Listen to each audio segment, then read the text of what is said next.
magulang, mag-focus tayo sa strength ng mga anak natin, mga kapatid. No? Whenever we can, para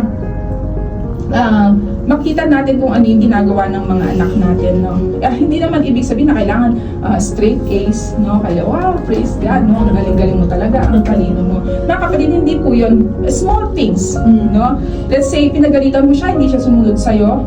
Pinagalitan mo siya, hindi siya yung nag-answer back, no? Hindi siya sumagot sa'yo. No, that's attitude, right? That's character. So you can appreciate, no? Alam mo, kanina pinagalitan kita pero hindi ka sumagot. No?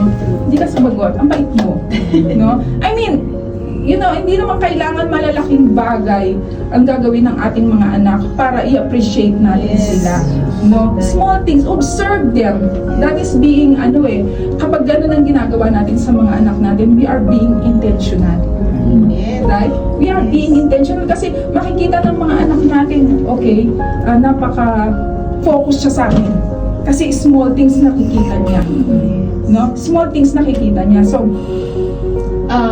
encourage natin yung ating mga anak, no, by pointing out their strength, no?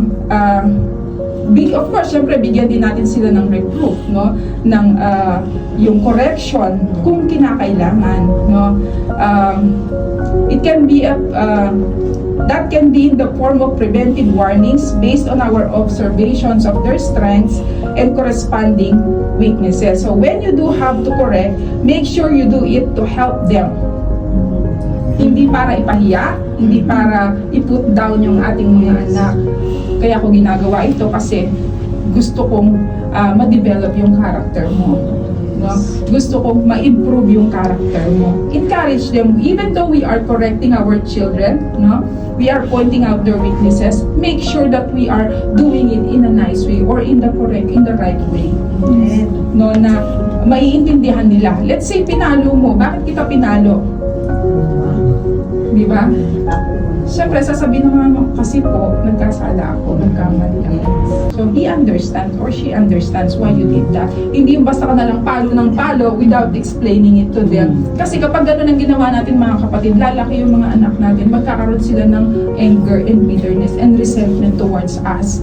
And maglilid yun, sabihin nila, we don't love them because we are hurting them always. It's because they don't understand why we are doing that.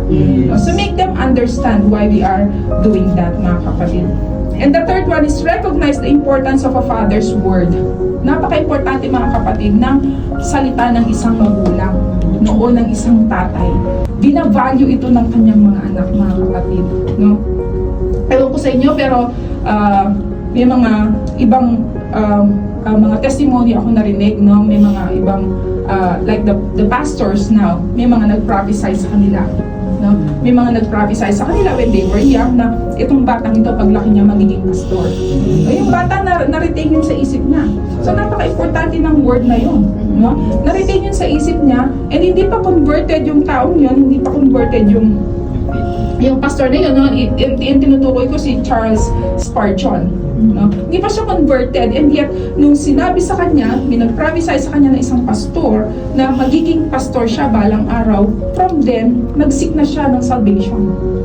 No? Nag-seek siya hanggang sa maging pastor siya, pero siya hindi yun ang kanyang pangarap, pero dahil yun ang nag-sit in sa kanyang mind, no, na sinabi sa kanya, nilakaran niya yon, hinanap niya yon. No? Yes, there is power in declaration. Kaya nga, napaka-importante mga kapatid, we need to speak life, no? We need to, we need to really speak blessings upon our children, no? And napaka-importante ng salita ng mga magulang, mga kapatid. So, maging maingat po tayo sa ating mga binibitawang mga salita, no? Hindi yung ganyan ka na lang habang buhay. So, ganyan na lang. Ganito na ako. Sabi ng tatay ko, ganito na lang ako. Di confirm. Di ba? I-confirm ko na. Ganito na lang pala ako. So, wala na siyang drive na, o wala nang, hindi na siya mai-encourage na to do better. Kasi yun na yung tingin, alam niyang tingin sa kanya ng kanyang tatay o ng kanyang magulang. No? So, napaka-importante talaga mga kapatid na really, alam ko, hindi ko alam kung meron sa inyo dito na sinabihan ng gano'n, nung bata pa kayo, ng mga magulang or ng ibang tao na kaya kayo nawalan ng kaya ka na-discourage, no? Kaya hindi, you did not do better, no? Dahil sa words na yon, no? And nawa, mga kapatid, ngayon nasa Panginoon na tayo. No? We really need to speak blessing upon our children. We speak life. We need to speak life to them. No? Not cursing words or discouraging words. Kasi especially pag yung mga anak maliliit pa lang yan, talagang nare-retain talaga yan sa kanilang mga isip. And you will never know, yung sinabi mong yun na pala ang nilalakaran nila. Yun na yung minomold nila sa kanilang isip at yun na yung nagiging bold ng kanilang personality. And in the future, makikita mo, yan ang sinabi mo sa anak mo. No?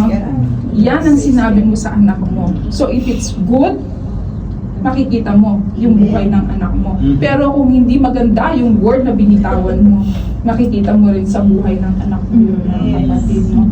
And the fourth one is to bless your children, impart to them spiritual blessings above all else.